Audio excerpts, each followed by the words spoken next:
ഭക്തിയുടെ ഉണർവിന്റെ കാലമാണ്. എല്ലാ ദേശത്തെ ക്ഷേത്രങ്ങളിലും ഭക്തജനങ്ങൾ ധാരാളമായി വന്നെത്തുന്നു. യുക്തികൾക്കപ്പുറമായി ദൈവവിസ്മയത്തിന്റെ അത്ഭുതങ്ങൾ അനുഭവിച്ചറിയുന്ന മനുഷ്യർ ആത്മീയതയുടെ അനിർവചനീയമായ അനുഭൂതി നുകർന്ന് തങ്ങളുടെ ഭൗതിക ജീവിതം കൂടുതൽ പ്രകാശപൂർണമാക്കുന്നു. ഓരോ ക്ഷേത്രങ്ങളിലെയും ദൈവസങ്കല്പങ്ങൾ കൂടുതൽ ചൈതന്യവത്താകുന്നു. അവിടെ അത്ഭുതങ്ങളുടെ കാഴ്ചകളും അനുഭവങ്ങളും ഒരുക്കുന്നു. അങ്ങനെയുള്ളൊരു ക്ഷേത്രമാണ് മൂവാറ്റുപുഴയിലെ പുഴക്കരക്കാവ് ദേവീക്ഷേത്രം.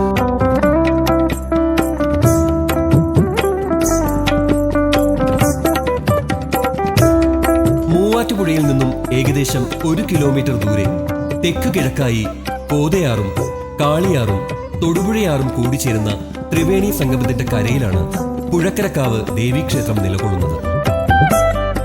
പടിഞ്ഞാട്ട് ദർശനമായി സ്വയംഭൂവായ ദേവിയുടെ ശയന രൂപത്തിലുള്ള ശിലാപ്രതിഷ്ഠയാണ് ഇവിടെ കുടികൊള്ളുന്നത്. ദേവീ വിഗ്രഹത്തോട് അനുബന്ധമായി ഒരു ശിവലിംഗവും ശ്രീകോവിലിൽ ഉണ്ടായിരുന്നു അത്രേ. കാലക്രമത്തിൽ ശിവലിംഗം മാഞ്ഞു പോവുകയും ദേവിയുടെ പ്രതിഷ്ഠയ്ക്ക് വളർച്ച പ്രാപിച്ചതായും ഇവർ വിശ്വസിക്കുന്നു. ആയതിനാൽ ദേവിക്കൊപ്പം ശിവഭഗവാനും ഇവിടെ പൂജകൾ ചെയ്തു പോരുന്നുണ്ട്.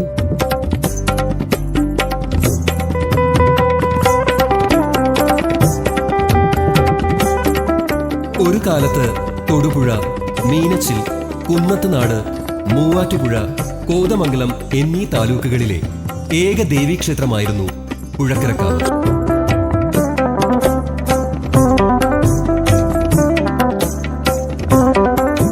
ശിവശക്തൈക്യ രൂപിണിയായ ദേവിയുടെ ഉത്ഭവ കഥയുമായി ബന്ധപ്പെട്ട് ഏകദേശം 2000 വർഷങ്ങളുടെ പഴക്കമാണ് ഇവർ അവകാശപ്പെടുന്നത്.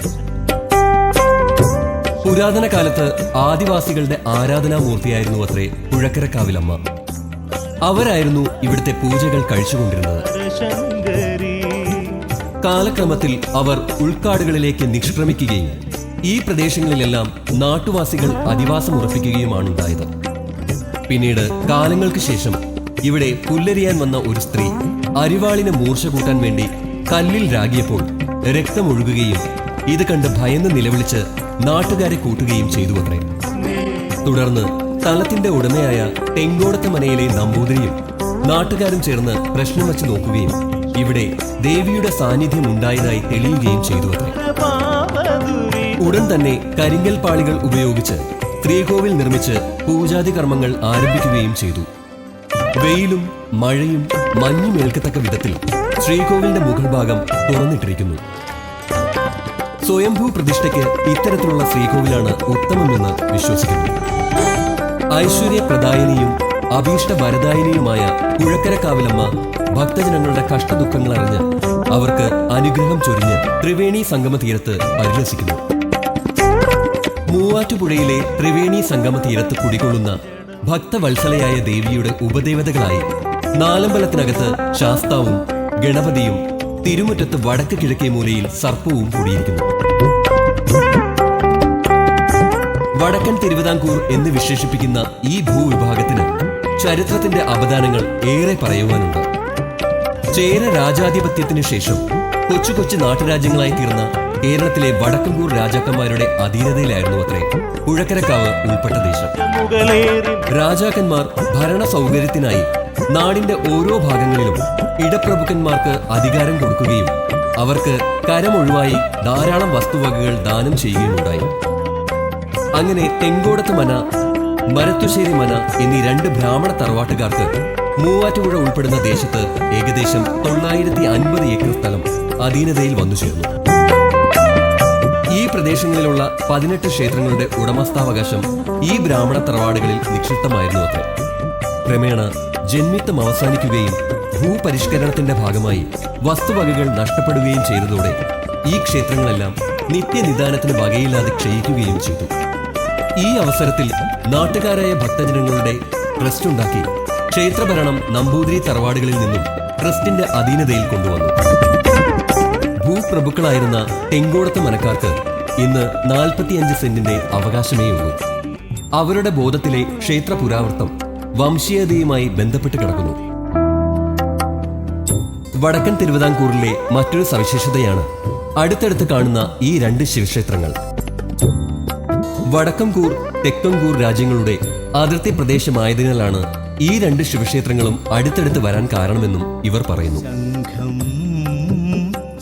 ചെറിയ രാജ്യങ്ങളായിരുന്നെങ്കിൽ തന്നെ ഭക്തിയുടെയും വിശ്വാസത്തിന്റെയും ആത്മീയ അന്വേഷണത്തിന്റെയും ഒരു ഭൂതകാലം ഈ ദേശത്തെ സമ്പന്നമാക്കിയിരുന്നു.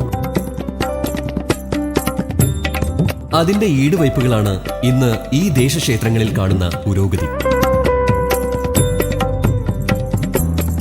കാലത്തോടും ചരിത്രത്തോടും വിശ്വാസങ്ങളോടും കെട്ടുപിണഞ്ഞു കിടക്കുന്ന ഇവിടുത്തെ ആത്മീയ ചൈതന്യം വിസ്മയം തന്നെയാണ്. 1988 സദ്ഗുരു മാതാ അമൃതാനന്ദമയി ദേവിയുടെ പാദസ്പർശത്താൽ പരിപാവനമായി തീർന്ന ഈ ക്ഷേത്രം ഇന്ന് പുരോഗതിയുടെ പാതയിലാണ്. ഇവിടെ തൊഴാനെത്തുന്ന ഓരോ ഭക്തനും പുഴക്കരക്കാവിലമ്മയുടെ പ്രത്യക്ഷ അനുഭവങ്ങളാണ് പറയാനുള്ളത്. മണ്ഡലകാലത്ത് അയ്യപ്പ ഭക്തന്മാർക്ക് തങ്ങുവാനുള്ള സൗകര്യങ്ങൾ ചെയ്തു കൊടുക്കുന്നു. മലേഷ്യയിൽ നിന്നും പതിവായി എല്ലാ വർഷവും വളരെയധികം ഭക്തജനങ്ങൾ ഇവിടെ വന്ന് കെട്ടുനിറച്ച് ശബരിമല ദർശനം നടത്തി മടങ്ങിയെത്തി ദേവീ ദർശനവും നടത്തി നാട്ടിലേക്ക് മടങ്ങിപ്പോകുന്ന പതിവുമുണ്ട്. ഏകാന്തമായ മനസ്സ് ഭക്തിയിൽ മുഴുകുമ്പോൾ അവൻ നിർമ്മലനാകുന്നു. പാപരഹിതമായ ചിന്തയിലുണ്ടാകുന്ന ഈ ഭക്തി അവന്റെ ഏത് ഇച്ഛാശക്തിയെയും സാധ്യമാക്കുന്നു. പുഴക്കരക്കാവിലമ്മയുമായി ബന്ധപ്പെട്ട ഇത്തരം ഇച്ഛാശക്തിയുടെ വിജയകഥകളാണ് ഭക്തജനങ്ങൾക്ക് പറയുവാനുള്ളത്. ചൊവ്വ വെള്ളി ദിവസങ്ങളിൽ പുഴക്കരക്കാവിലമ്മയെ കണ്ട് സങ്കടമുണർത്തിക്കാൻ സമീപ ദേശങ്ങളിൽ നിന്നും ധാരാളം ഭക്തജനങ്ങൾ ക്ഷേത്രസന്നിധിയിൽ എത്തിച്ചേരാറുണ്ട്. ഭക്തരുടെ എത്തരത്തിലുള്ള ഭൗതിക ദുഃഖങ്ങളെയും കണ്ടറിഞ്ഞ് അനുഗ്രഹിച്ച് നിർമ്മാർജ്ജനം ചെയ്യാൻ പുഴക്കരക്കാവിലമ്മ വിവിധ ഭാവങ്ങൾ കൈക്കൊള്ളാറുണ്ടത്രേ.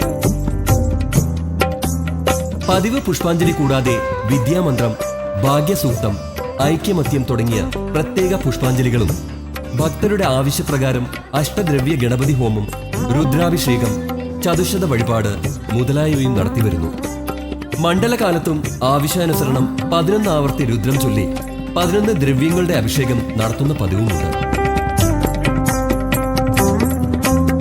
ഉപദേവന്മാരായ അയ്യപ്പനും ഗണപതിക്കും അപ്പം, അട എന്നിവ നിത്യവും നേദിക്കുന്നു. ആയില്യം നാളുകളിൽ സർപ്പത്തിന് 100 പാലും അർപ്പിക്കുന്ന ചടങ്ങിൽ ഭക്തജനങ്ങൾ ധാരാളം ക്ഷേത്രത്തിൽ എത്താറുണ്ട്. നവരാത്രി കാലത്ത് പ്രത്യേക പൂജകളും മറ്റു ചടങ്ങുകളുമുണ്ട്. പൂരം നാളുകളിൽ പ്രത്യേക ഭജനയും തുടർന്ന് അന്നദാനവും നടത്തിവരുന്നു. ദേവിയുടെ തിരുനാളായ മീനമാസത്തിലെ പൂരം നാളിൽ പൂരം ഇടിയും പൊങ്കാലയും അന്നദാനവും നടത്താറുണ്ട്. മീനപ്പൂരത്തോടനുബന്ധിച്ച് ദേശമുടിയേറ്റും വെടിവഴിപാടും വളരെ പ്രധാനമാണ്. മൂവാറ്റുപുഴ പുഴക്കരക്കാവ് ദേവീക്ഷേത്രത്തിലെ ചിറപ്പ് മഹോത്സവം പതിറ്റാണ്ടുകൾക്ക് മുമ്പ് തന്നെ വടക്കൻ തിരുവിതാംകൂറിലെയും വിശിഷ്യ മൂവാറ്റുപുഴ താലൂക്കിലെയും പ്രസിദ്ധമായ ഒരു ഉത്സവമാണ്. മണ്ഡലം 41 അവസാനിക്കുന്ന രീതിയിൽ 41 ദിവസം വിശേഷാൽ പൂജകൾ ഉൾപ്പെടെ 7 ദിവസം ചിറപ്പ് ആഘോഷിച്ചു വരുന്നു. ഈ കാലത്ത് ഭക്തജനങ്ങൾ അഭീഷ്ട കാര്യസിദ്ധിക്കായി കളമെഴുത്തും പാട്ടും വഴിപാടായി നടത്തുന്ന പതിവുമുണ്ട്. കൂടാതെ ധനുമാസം 1-ാം തീയതി ദീപക്കാഴ്ചയും നടത്താറുണ്ട്.